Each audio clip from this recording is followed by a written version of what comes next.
ataque a las Torres Gemelas suscitó muchas preguntas. Entre ellas, cuestiones acerca de los peligros de la nueva economía mundial. ¿Es el terrorismo la otra cara de la moneda de la globalización? Hasta el 11 de septiembre existía el convencimiento de que esta tendencia hacia la globalización era irreversible. A partir de entonces, se admite la posibilidad de un cambio de tendencias. ¿Es capaz nuestro mundo, tan sumamente interconectado, de proporcionar prosperidad a todo el mundo?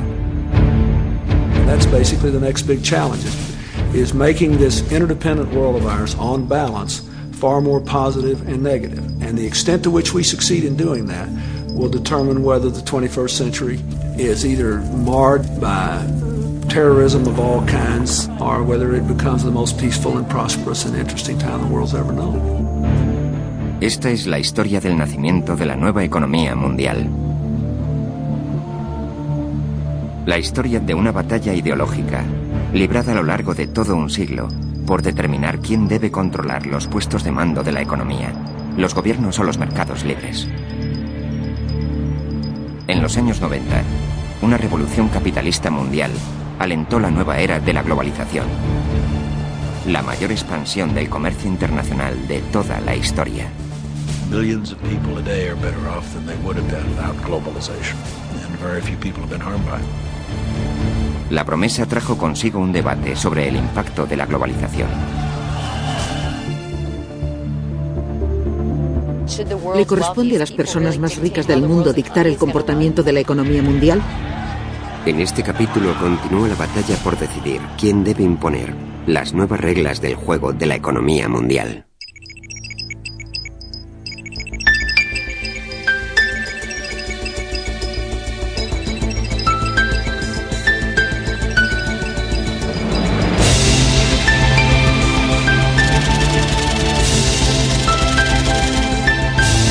La batalla por la economía mundial. Los mercados creían que el contagio se había detenido en Asia. El capital continuaba circulando por el resto del mundo. Una parte de estas inversiones llegó a Rusia, donde el mercado de valores moscovita funcionaba mejor que ningún otro en el mundo. Sin embargo, las reformas económicas se habían paralizado y Rusia estaba enormemente endeudada. Pese a ello, los inversionistas estaban seguros de haber hallado un mercado emergente que no les fallaría. Los inversores habían pensado: Rusia ha sido una superpotencia. Posee una gran cantidad de misiles y de cabezas nucleares. Es imposible tener problemas financieros en Rusia, puesto que el resto del mundo, los países ricos, sacarían de apuros a Rusia. Pues bien, se equivocaban. Rusia suspendió el pago de su deuda externa. Su moneda cayó en picado. Los inversionistas de todo el mundo estaban atónitos. Todos aquellos que durante los 7 meses anteriores estaban seguros de no correr riesgos en sitio alguno, se dejaron llevar por el pánico y llegaron a la conclusión de que grandes peligros acechaban por todas partes. Tras cada valla y cada cerca, debe de acechar un riesgo que no habíamos calculado. Ya saben, como los casacas rojas retirándose de Lexington. Los mercados se congelaban por doquier. La recesión económica parecía tener vida propia.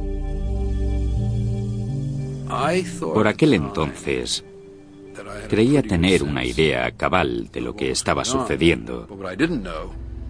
Si había algo que desconocía, y es imposible que alguien pudiera saberlo, no se trataba de lo que acontecía en aquel momento, sino de lo que iba a ocurrir poco después.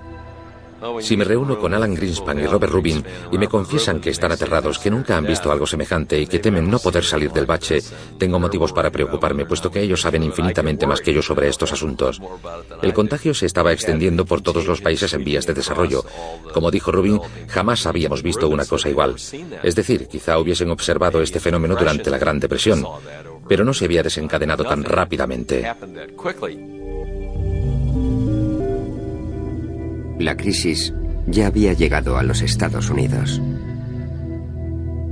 Un fondo de inversión privada, prácticamente desconocido pero muy poderoso, se encontraba al borde de la bancarrota.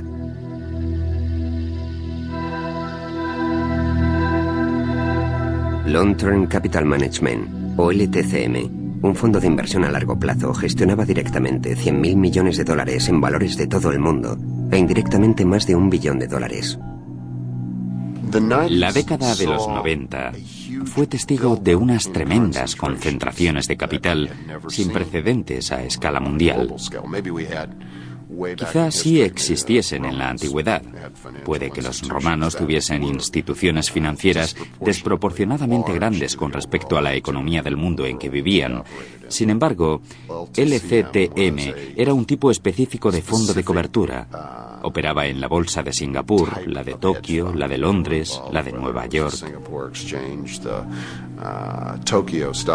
No había mercado en el que no estuviese presente. Debía de ser el mayor inversionista, o al menos estaba entre los mayores.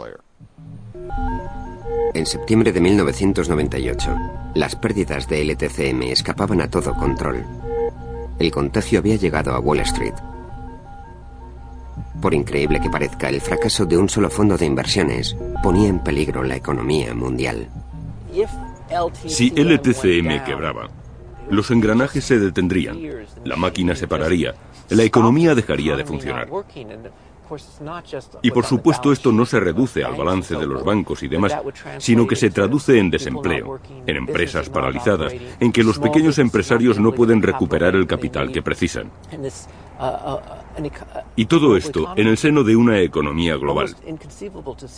El panorama era inconcebible, pero sencillamente la economía se paralizaría, habría desempleo. El Banco Central de los Estados Unidos convocó una reunión urgente con los representantes de los más importantes bancos estadounidenses y europeos. John Corshane, por entonces copresidente de Goldman Sachs, se encontraba entre ellos. El verdadero problema de las inversiones a largo plazo era que, en realidad, nadie era consciente de sus contrapartidas. Todo lo que se sabía es que resultarían extraordinariamente peligrosas. Y creo que todo el mundo comprendió la preocupación del Banco Central porque aquello afectase a la economía. Puesto que LTCM era un fondo privado, el gobierno no podía imponer una solución. El destino de la economía mundial estaba en manos de aquellos banqueros. El presidente de una compañía de seguros o de un banco no cobra por ser patriota, sino por cuidarse de los intereses de los accionistas. De modo que lo máximo que podía decir cualquiera que estuviese en mi posición era: si evitamos la debacle de LTCM, prestaremos un buen servicio al interés público. No obstante, no contamos con dinero público para resolver el problema. El contribuyente no asumirá el gasto. Amigos, os toca decidir si os interesa solucionarlo. Los bancos accedieron a aportar capital propio para rescatar a LTCM. Wall Street había conjurado el desastre, pero aún quedaba el último episodio de la recesión internacional. El fenómeno originado en Asia ya había llegado a Brasil, la octava economía mundial. Sin embargo, en esta ocasión, la situación se había previsto solicitando un paquete de créditos. El gobierno brasileño recortó sus gastos y emprendió reformas. Surtió efecto. Se consiguió refrenar los problemas de Brasil. La normalidad fue regresando gradualmente a los mercados financieros de todo el mundo.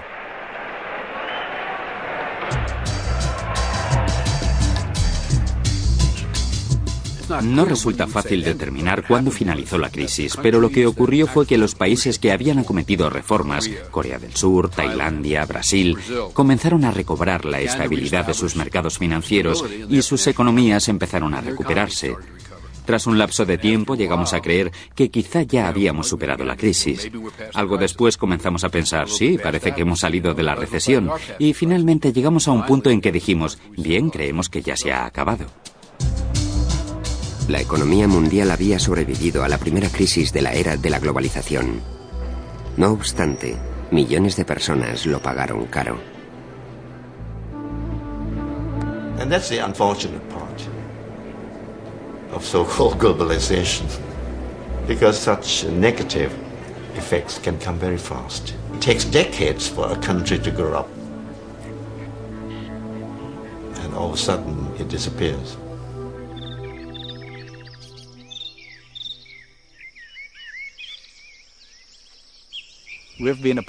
Hemos sido un país pobre, jamás habíamos disfrutado de la riqueza. Cuando la alcanzamos quisimos más, fuimos codiciosos. También me culpo a mí mismo. Era insaciable. Bonita vista. Sí, es muy bonita. Lástima que ya nadie pueda gozar de ella. Ahora es del banco. Hay un canal y un lago muy hermosos. Es una pena.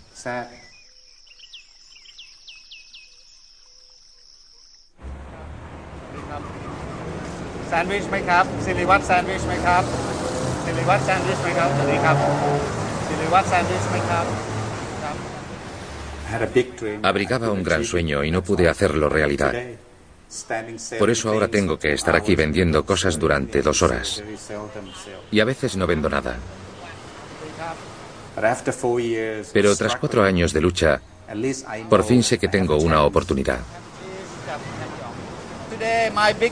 Hoy en día mi gran sueño consiste en llegar a ser el McDonald's tailandés, ya que vendiendo sándwiches por las calles he inventado un nuevo tipo de sushi japonés. Utilizo arroz marrón tailandés. Soy el primero que lo ha hecho en Tailandia, así que espero que en un futuro próximo pueda reunir fondos para invertir en la bolsa local. Pronto seré el McDonald's tailandés.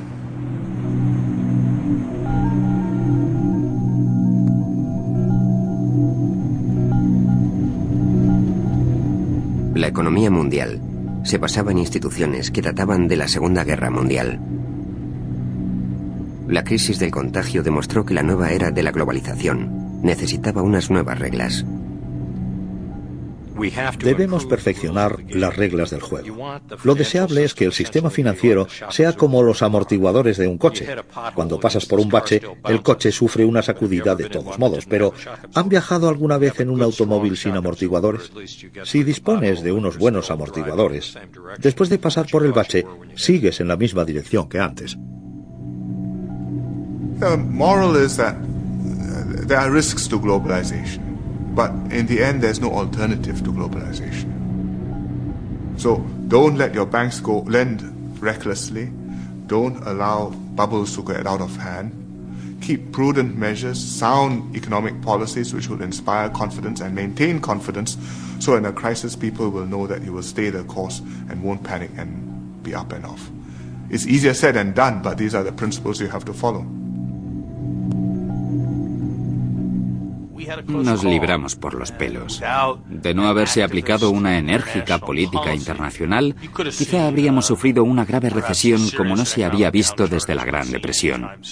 Por ese motivo, necesitamos llegar a comprender mejor el comportamiento de la crisis financiera. Por ello, Estados Unidos, sobre todo, debe estar preparado para tomar la iniciativa en el combate contra la crisis financiera.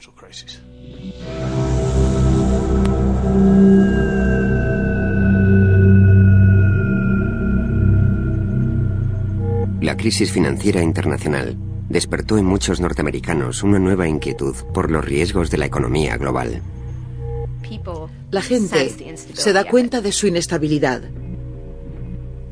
Percibe indicios de ella, como las grandes quiebras, la crisis financiera de Asia, pero asimismo ve cosas tales como que el banco local se fusiona y cambia de nombre, que su tarjeta de crédito unas veces funciona y otras no, que el banco sigue cambiando de nombre cada 3 semanas, y suman a eso los cataclismos financieros como el de Asia. Mucha gente en su vida cotidiana es testigo de esta especie de descontrol. Es algo que se escapa de su control. Esta era la oportunidad de los críticos como Lori Wallace. Coaligados con los sindicatos, comenzaron a canalizar la ansiedad de la opinión pública a través de lo que se dio en llamar movimiento antiglobalización.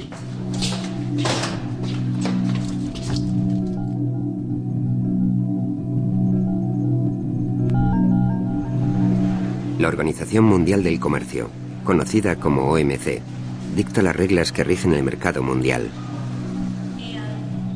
A finales de 1999 se reunieron en Seattle los delegados de 135 naciones. Su plan era iniciar una nueva ronda de negociaciones que extenderían aún más el comercio. En lugar de eso, Seattle se convirtió en un hito. Como se pudo comprobar por la forma en que estalló Seattle, todo aquello cogió por sorpresa a los delegados de la Organización Mundial del Comercio.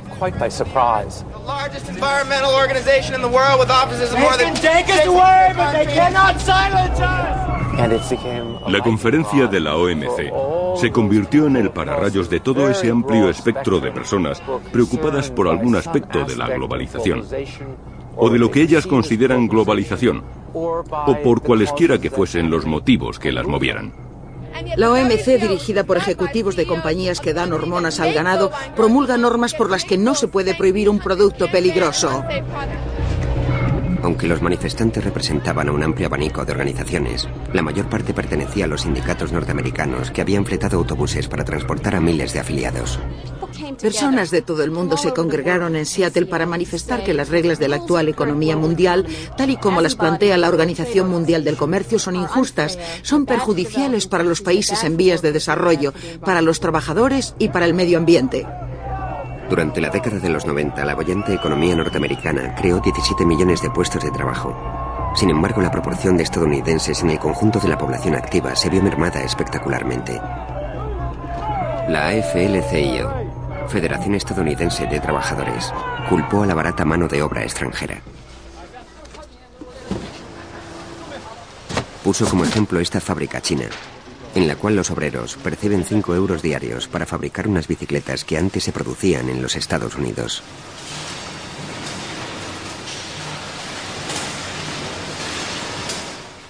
Nuestros trabajadores deben competir directamente con los trabajadores extranjeros. No podemos controlar si cada empleo, sin excepción, se queda en los Estados Unidos o no, pero perder empleos en favor de trabajadores que no están representados por sindicatos independientes, eso es otra cuestión. Eso cambia la naturaleza de la competencia a la que se enfrenta el trabajador estadounidense. Los países que habían abierto sus mercados experimentaron un crecimiento tanto en su economía como en su nivel de vida. Sin embargo, la política comercial no era tan fácil como la teoría económica. Siempre resulta difícil convencer a alguien de las bondades del mercado libre. Este requiere el pago de un precio mínimo. Si alguien se queda sin trabajo, resulta particularmente obvio. Sin embargo, sus ventajas no están tan claras. ¿Alguien ha dicho alguna vez el día de Navidad: gracias a Dios, si no hubiera mercado libre, solo habría podido comprar la mitad de juguetes a mi hijo? Por el contrario, si la destrucción de un solo puesto de trabajo puede relacionarse, por más que remotamente, con el mercado internacional, la gente lo hará. La invisibilidad de sus efectos beneficiosos y lo evidente de los perjuicios ocasionan un problema nefasto para la economía política del comercio. La patronal tiene buenas relaciones con las instituciones internacionales y con sus propios gobiernos. Nosotros salimos a la calle porque pensamos que nuestro gobierno no nos escucha o que es indiferente a lo que planteamos. Y creemos que podemos hacer algo más. Podríamos redactar una reglamentación para la economía mundial que garantice la adecuación de las corporaciones a unas normas básicas. No obstante, en la cumbre de Seattle, las demandas sindicales chocaron con la resistencia de los países en vías de desarrollo. Querían más comercio, no menos. Los países más pobres acusaban a los Estados Unidos y a Europa de proteger de forma injusta sus industrias por medio de unos poderosos sindicatos y de su apoyo financiero. Pongamos como ejemplo el mercado textil. Todas las importaciones de productos textiles de los Estados Unidos se rigen por cuotas. A cada país se le asigna una cuota. No es un mercado libre, es un mercado dirigido. Estados Unidos es libre para vendernos a nosotros productos textiles, pero nosotros no lo somos para vendérselos a ellos. Los países en vías de desarrollo formaron un bloque de negociación para forzar una mayor apertura de los mercados occidentales. No es el momento para que los países importantes, los países poderosos, los países más ricos del mundo, emprendan un proceso encaminado a su propio enriquecimiento. Bill Clinton había sido un prominente adalid de la expansión comercial. Sin embargo, las protestas lo acorralaron políticamente. Se avecinaban las elecciones presidenciales y los demócratas necesitaban el apoyo de los sindicatos. Al dirigirse a los delegados de la OMC, Clinton dio la impresión de haberse alineado con los manifestantes. I condemn the small number who were violent and who tried to prevent you from meeting. But I'm glad the others showed up, because they represent millions of people who are now asking questions about whether this enterprise, in fact, will take us all where we want to go. Creo que su alocución de Seattle fue una auténtica vergüenza y un acto de derrota estratégica. Estaban preparándose para las elecciones. Era más importante aplacar a los sindicatos para asegurarse la elección de Gore que apoyar el mercado libre. Clinton dio instrucciones a los negociadores estadounidenses de la OMC para que protegiesen a las industrias norteamericanas primordiales. La cumbre fue un fracaso. Los dirigentes de todos los países en vías de desarrollo se conjuraron para bloquear la siguiente ronda de negociaciones, a menos que se tomasen en serio sus demandas. We believe in trade, but we didn't believe in just being a market for other people. So when you talk about opening markets, you're talking about the rich people who can manufacture goods with added value and selling it in our markets, not the other way around. Naciones como Tanzania, que dependen de la ayuda externa, afirmaron que no precisarían estas ayudas si pudieran vender sus productos a Occidente.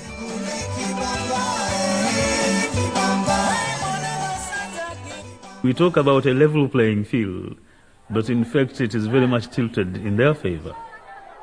We would earn so much more than we are possibly getting by bilateral aid if those markets were just open to us, literally by billions. La pobreza mundial pronto se convirtió en el caballo de batalla de los opositores a la globalización. Tras los sucesos de Seattle, el control del movimiento de protesta hasta entonces ejercido por los sindicatos pasó a manos de una red de activistas de base.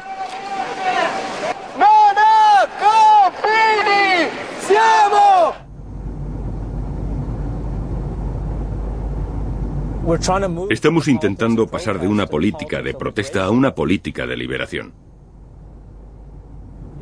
No se trata simplemente de conseguir un capitalismo más amable, de negociar las condiciones de nuestro sufrimiento, de hacer que nuestros padecimientos sean menos espantosos. Se trata más bien de transformar el mundo, de crear instituciones, estructuras y planes de actuación, así como comunidades regidas por nuestros valores que son la justicia social, la ayuda recíproca o solidaridad, la democracia directa, y aún nos queda un largo camino, pero debemos emprenderlo ahora.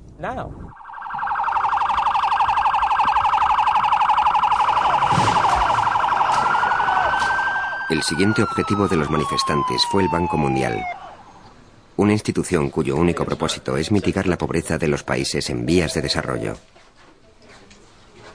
Cuando ves a alguien salir de una barricada para atacarte con vehemencia a causa de algo llamado globalización, no puedes evitar preguntarte ¿contra qué se dirige? Me enfurece que haya gente capaz de arrogarse la autoridad moral para combatir a un equipo de personas que han consagrado sus vidas a plantear las mismas cuestiones que ellos afirman formular. Sin embargo, se hizo imposible soslayar las protestas. Los dirigentes del Banco Mundial y otras instituciones lucharon por encauzar el creciente debate. El movimiento de protesta es tan polifacético como lo es su ira. Sin embargo, es obvio que existe un sentimiento de pérdida de control, un sentimiento de alienación. Las antiguas estructuras, instituciones y líneas de actuación ya no funcionan y creo que hemos llegado a un punto en el que hay un caos extraordinario en las organizaciones internacionales, en las reglas del juego internacional que aún no hemos logrado definir. Y como sucede en cualquier situación caótica en la que te ves inmerso, no encuentras una salida. No obstante, creo que esta serie de protestas, esta serie de enfrentamientos que presenciamos, forma parte de un proceso que nos conduce a una reestructuración de la gestión de la economía global.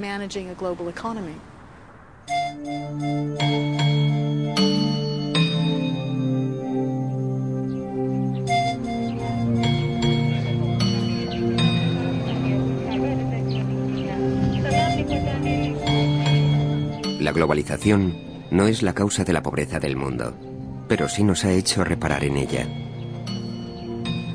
El surgimiento de un mercado único global suscitó una pregunta. ¿Cómo puede este mercado beneficiar a los países más pobres?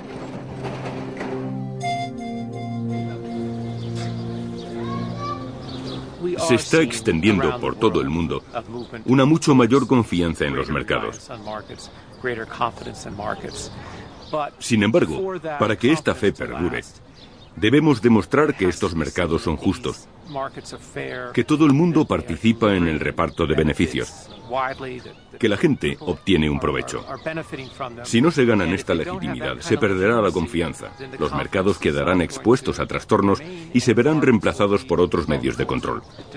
De modo que el mercado debe ganarse su legitimidad y demostrarla cada día. Y es difícil superar esta prueba, especialmente en los países en vías de desarrollo, donde el problema principal, su preocupación primordial es la pobreza, donde deben cumplir su promesa de salvar a la gente de la indigencia. Y por todo esto, más que por cualquier otro factor, será por lo que se juzgue a los mercados.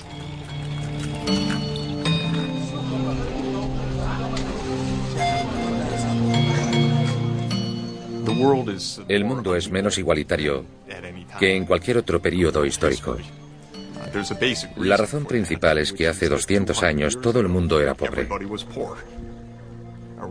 Solo una relativamente pequeña parte del mundo logró lo que los economistas llaman un crecimiento económico moderno. Esos países solo representan una sexta parte de la humanidad y 5/6 partes del mundo se componen de lo que llamamos países en vías de desarrollo. Constituyen la gran mayoría de la humanidad. Económicamente la relación es de 100 a 1, de 30.000 euros per cápita a 300 euros per cápita.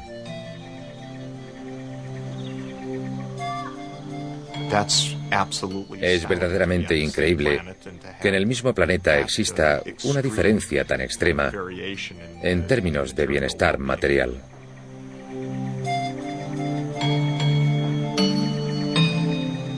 El problema que se ha planteado durante estos últimos años es que los capitalistas de países como los Estados Unidos pensaban que sus verdaderos interlocutores eran los ricos de los países en vías de desarrollo. Han contactado con quienes no debían. El semillero del capitalismo siempre han sido los pobres marginados. El capitalismo, en esencia, es un medio para que los pobres puedan prosperar. Hernando de Soto es uno de los economistas más innovadores del tercer mundo.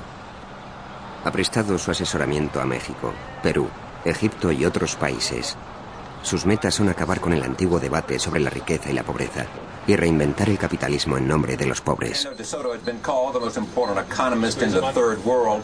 He's a champion of market economics and property rights in Latin America. His new book, The Mystery of Capital, he talks about the question of why capitalism triumphs in the West and fails everywhere else. Welcome.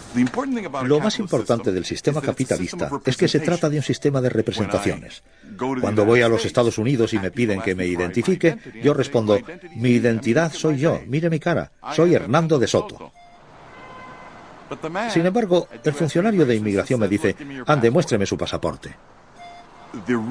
La razón por la cual las mercancías circulan sin problemas en la economía de mercado norteamericana y los títulos por todo el mundo es que tienen pasaporte. Y el auténtico título es como mi identidad, no está en mí, sino en mi pasaporte.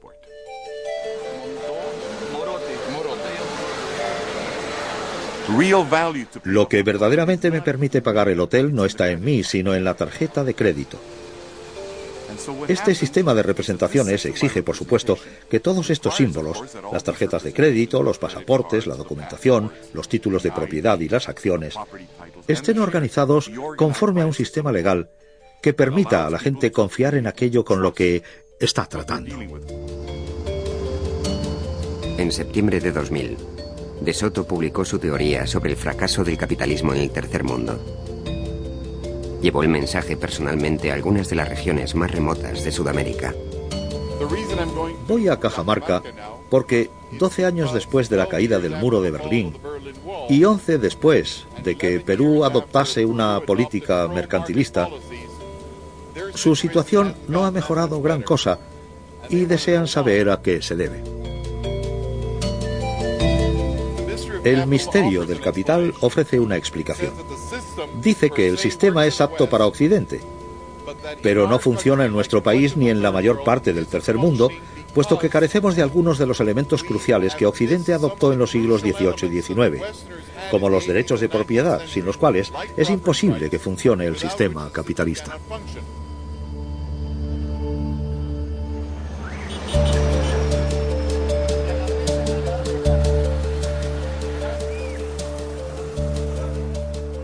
El libro de De Soto se convirtió en el más vendido de la historia del Perú. Es que el sistema legal no solamente es útil para vincularnos en el Perú, ya no podemos en el Perú, entonces no en el Perú. Este economista ha llegado a hacerse famoso en los barrios humildes de todo el país.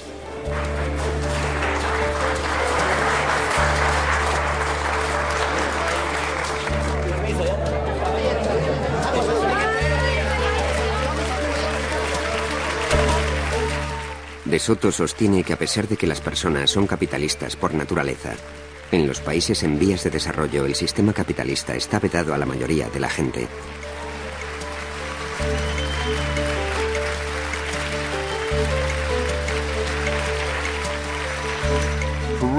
En Perú, como en cualquier otro país del tercer mundo o excomunista, la gente del campo, con o sin derechos de propiedad, ha llegado a un acuerdo con respecto a la distribución de bienes.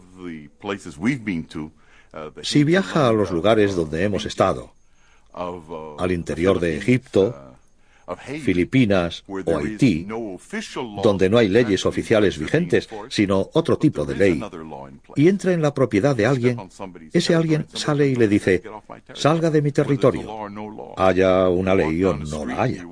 Si camina por la calle, se mete en un jardín y el perro empieza a ladrarle, se da cuenta de que ese perro está guardando unos derechos de posesión consensualmente acordados sobre una determinada superficie de terreno.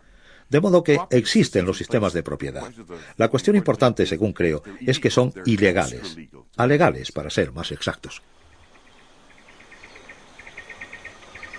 En Occidente, los derechos de propiedad se dan tan por sentados que ni tan siquiera nos los planteamos. Sin embargo, en muchos países estos instrumentos básicos del capitalismo sencillamente no existen. En las estribaciones del Kilimanjaro, la familia de Philip Tesha ha cultivado café durante generaciones.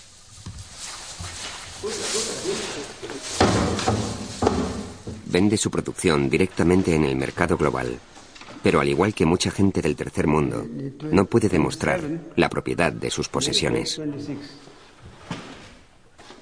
¿De quién son estas tierras? Esta tierra es nuestra.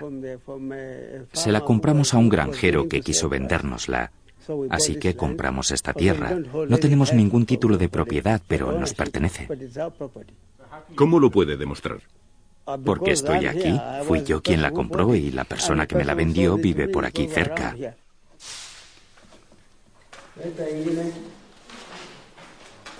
Lo que hemos descubierto es que existe una gran barrera burocrática que impide a los pobres poner en marcha una empresa privada legal.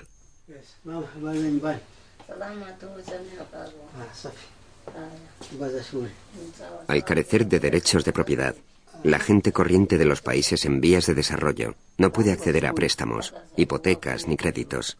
Se les excluye del sistema capitalista y el mercado global sencillamente los deja al margen. Esta es una época de crisis para el capitalismo en todo el mundo, ya que, por el momento, solo ha intentado ofrecer oportunidades adicionales a las élites de los países en vías de desarrollo. Pero no ha sido capaz de ir más allá, de ahondar en los intereses de la mayoría de los habitantes de los países en vías de desarrollo, que son los pobres.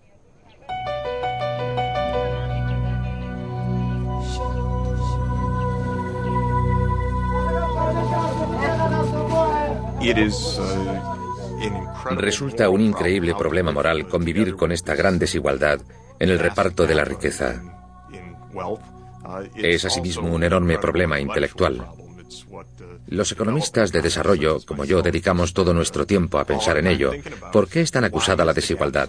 ¿Qué podemos hacer para ayudar a los países pobres o reducir las diferencias? Son cuestiones muy complicadas.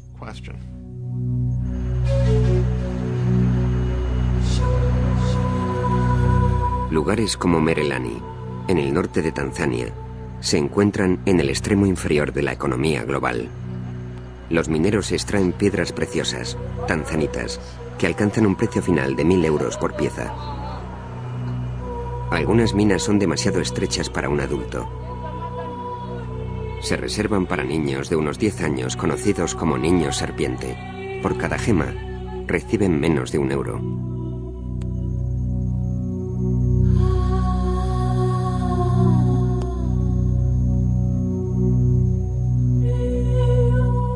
Oliver Twist ha llegado a la ciudad y es pobre y tiene un televisor y ve cómo vives tú y ve cómo vive él. Se va a enfadar mucho. De modo que o bien le muestras el camino del capitalismo y lo integras en él o se buscará otra ideología. El hecho de que ya no exista un Kremlin que dirija la revolución no significa que no vaya a encontrar otro referente. Cuando suceden estas cosas, cuando la gente está insatisfecha y se rebela contra un sistema, es capaz de hallar un nuevo centro de poder muy rápidamente.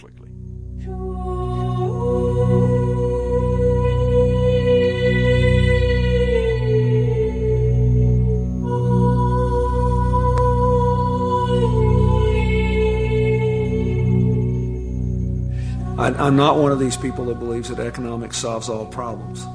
But if people know they're taking care of their children, and if they have a personal interest in maintaining the peace, it's just easier for them to manage life's difficulties.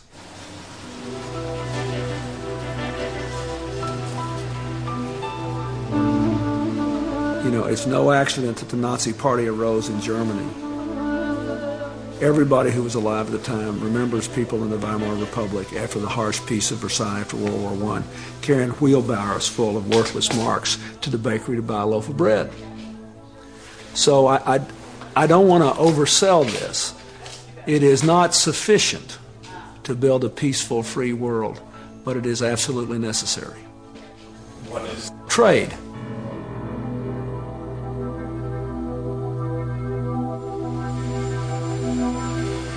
Antes de dejar la presidencia, en su última alocución en materia de política exterior, Bill Clinton quiso señalar los retos de la globalización. Había llegado a la Casa Blanca afirmando que el mercado libre beneficiaría a los Estados Unidos. La abandonó sosteniendo que en un mundo interconectado es crucial preservar la paz. First, let me say, I think it's quite important that we unapologetically reaffirm a conviction that open markets and rule-based trades are necessary proven engines of economic growth. Now, I know that many people don't believe that.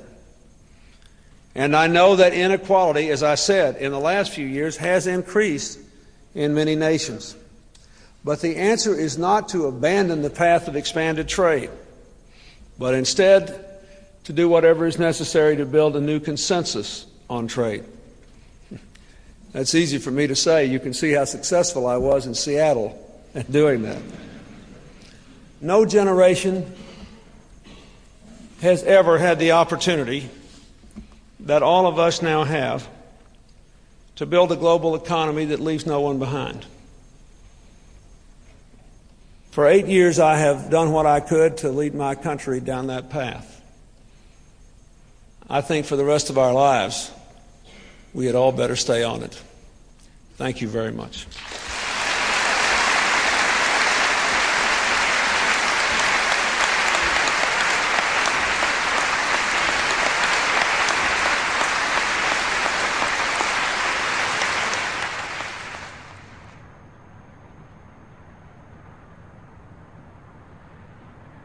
El programa de Washington sobre el libre comercio no sufrió modificaciones cuando la administración de Bush sucedió a la de Clinton. Conquering poverty creates new customers. What some call globalization is in fact the triumph of human liberty stretching across national borders. And it holds the promise of delivering billions of the world's citizens from disease and hunger and want. At this stage, I don't find in my travels around the country or even around the world that there is a widespread opposition to the basic fundamental trends that have been there for the last 40 or 50 years. Millions of people today are better off than they would have been without those trends and developments, without globalization, without the developments of increased international commerce. And that's all to the good, and very few people have been harmed by it.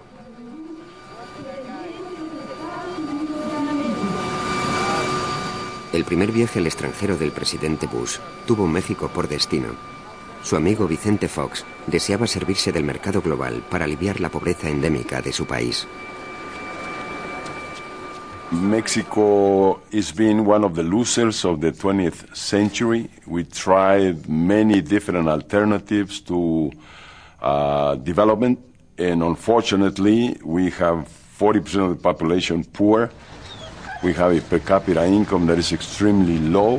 It is the same per capita income we had 25 years ago. So we must change things. Los presidentes Bush y Fox esperaban poder extender el NAFTA a todo el hemisferio oeste. Now we want to go further. I'm talking about a NAFTA plus, a NAFTA that takes us to a further integration. I've been talking this with President Bush, and fortunately, he's seeing it the same way. Sin embargo, Fox designó como ministro de Asuntos Exteriores a un líder izquierdista, antiguo amigo de Fidel Castro y crítico con el capitalismo global. La principal preocupación de la izquierda, desde mediada la década de los 90, ha sido la desigualdad inherente al capitalismo. Posiblemente hay una mayor desigualdad que antes dentro de los países ricos, de los países pobres, entre países ricos y pobres. Así que en este sentido, por ejemplo, la izquierda tiene quizá más razón de ser que en cualquier otro momento del pasado reciente.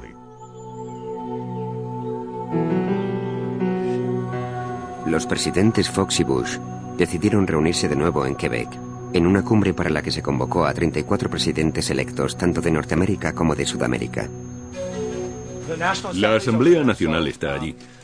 Así que lo que queremos que comprenda la Asamblea Nacional es que representamos a la mayoría. Esta cumbre se convirtió en el siguiente objetivo de los activistas antiglobalización. Digan lo que digan, se producirá algún tipo de destrozo, algún tipo de disturbio. Debemos procurar que eso no empañe la efectividad de lo que estamos haciendo. El debate se ha planteado en términos muy abstractos. Violencia, no violencia. Pero para mí, ese no es el planteamiento correcto. Nuestro objetivo es desbaratar la cumbre en la medida en que podamos con la mayor movilización posible durante los días 20 y 21.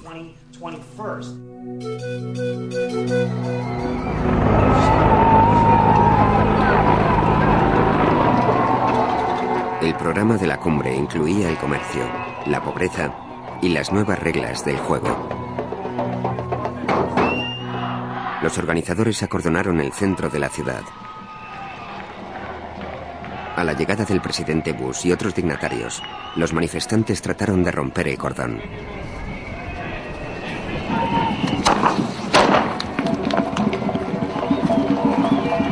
Al otro lado de las barricadas, el ministro de Asuntos Exteriores mexicano ahora formaba parte del sistema que antaño criticara. No han mencionado a los estadounidenses, han dicho: necesitamos vía libre para demostrar que podemos obtener resultados. Esta es mi primera cumbre importante desde que soy ministro de Asuntos Exteriores y es divertido. He visto a mucha gente que representa a sus sociedades, a sus gobiernos, a sus países y también amigos. Ha venido todo el mundo. Con 25 años, ¿dónde estaría? En las calles. Me parecería mucho más divertido.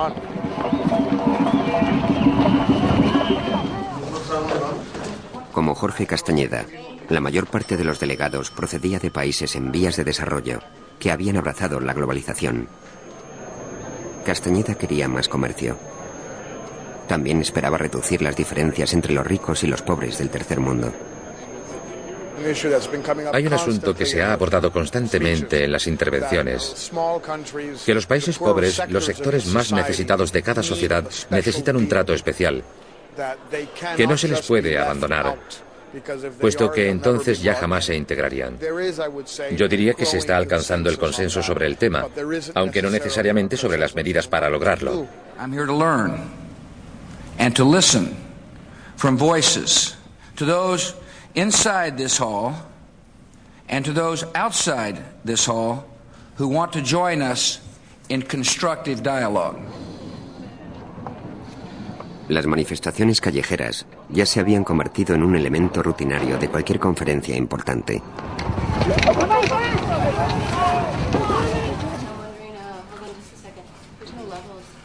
Los convocantes de las protestas se sofisticaban cada vez más y empleaban Internet y otros instrumentos de globalización para tratar de derribar el sistema.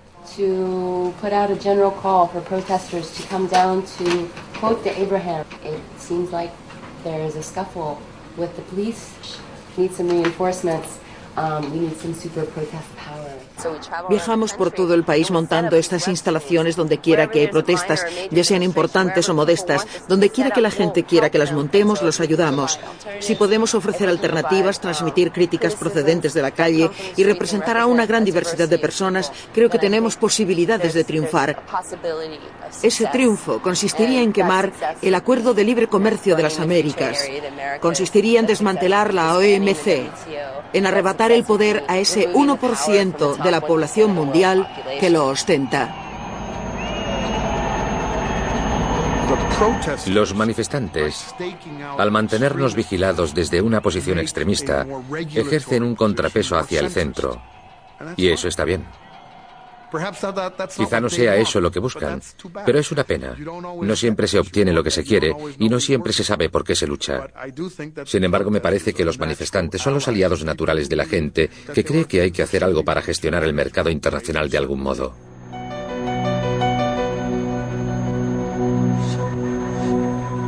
Los efectos a largo plazo del movimiento de protesta fueron sutiles, pero los hubo. A raíz de Seattle, los términos de la controversia sobre la globalización habían variado. Al principio, cuando estallaron las protestas, recuerdo que me sentía muy frustrada porque su retórica era muy abstracta. Hablaban de justicia económica, pero no ofrecían programas alternativos. Y cuanto más lo pensaba, más me daba cuenta de que, desde una perspectiva histórica, la función de un movimiento de protesta no es brindar soluciones, sino criticar. Corresponde a la gente que está dentro del sistema buscar las soluciones para los planteamientos de quienes protestan. Esa es la fase en que estamos ahora mismo y creo que es beneficioso que llamen nuestra atención.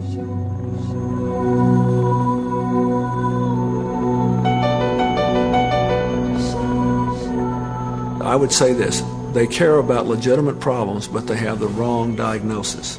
Their diagnosis is that the global economy has produced all the misery that they're protesting against. On the other hand, you cannot have a global economy without a global social response, without a global environmental response, without a global security response. It's unrealistic to think you can. And that's basically the next big challenge is making this interdependent world of ours, on balance, far more positive and negative. And the extent to which we succeed in doing that will determine whether the 21st century is either marred in its first 50 years by terrorism of all kinds across natural borders and more racial and religious and ethnic strife and tribal strife in Africa, or whether it becomes the most peaceful and prosperous and interesting time the world's ever known.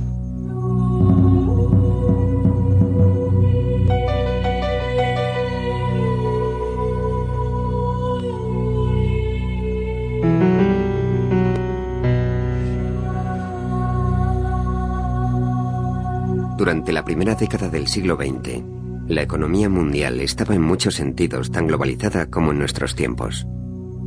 Aquella era de la globalización finalizó en Sarajevo en 1914, cuando el disparo de un terrorista desencadenó la Primera Guerra Mundial.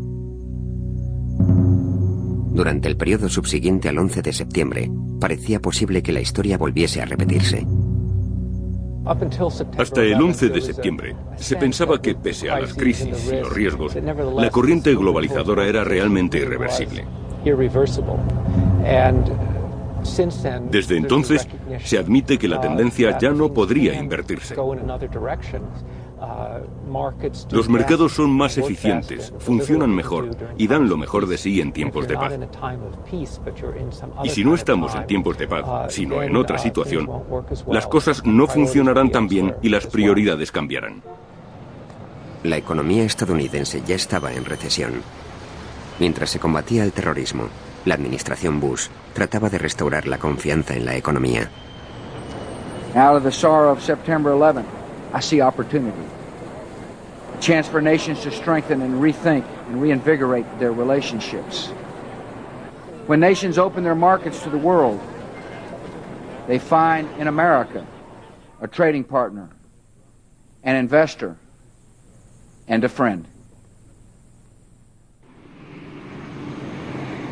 En noviembre de 2001, la Organización Mundial del Comercio se reunió, como estaba previsto, en Oriente Medio. Se escogió la remota ciudad de Doha para mantener alejados a los manifestantes, pero los sucesos del 11 de septiembre habían desanimado al movimiento antiglobalización. Los delegados llegaron al compromiso que se había mostrado esquivo en Seattle. Se programó una nueva ronda de negociaciones en materia de comercio, en la cual las preocupaciones del tercer mundo serían el tema prioritario. Pienso que las nuevas tecnologías, la ruptura de las barreras para el comercio y el capital y la difusión de la economía de libre mercado han contribuido en gran medida a la buena salud de que goza la economía mundial. Y así seguirá siendo durante mucho, mucho tiempo. Las posibilidades son enormes. Sin embargo, la gente de estos países que se siente marginada y cree que el sistema no les funcionará, tiene razón en su punto de vista. No se trata simplemente de ayudarlos. Creo que a nosotros mismos nos interesa muchísimo que se integren. I don't think there's any one overnight solution. I don't know anybody who's smart enough to sit down and write a brand new set of rules that we should all then adhere to. I think it is a process of negotiation among sovereign and independent nations. And that's probably as it should be. And it will evolve over time. And I do think we learn from our mistakes. But the idea that there's some sort of basic right way to do it out there and there's one individual or group who've got all the answers, I'd be deeply suspicious of that notion. Para la primavera de 2002, la economía de los Estados Unidos parecía estar en vías de recuperación. Aunque la amenaza permanecía latente, el sistema resultó ser más sólido de lo que muchos se habían temido. La era de la globalización parece estar lista para continuar, al igual que la controversia en torno a las nuevas reglas del juego internacional.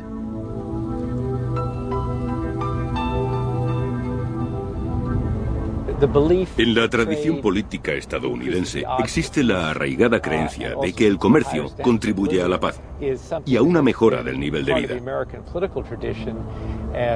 En retrospectiva, con la Gran Depresión, la Primera Guerra Mundial y la Segunda, quedó bien sentado que no es una cuestión de acuerdos comerciales específicos, sino de un amplio consenso sobre la importancia del comercio para la economía norteamericana, para el desarrollo económico de todo el mundo, y también como una de las bases para lograr un mundo más pacífico.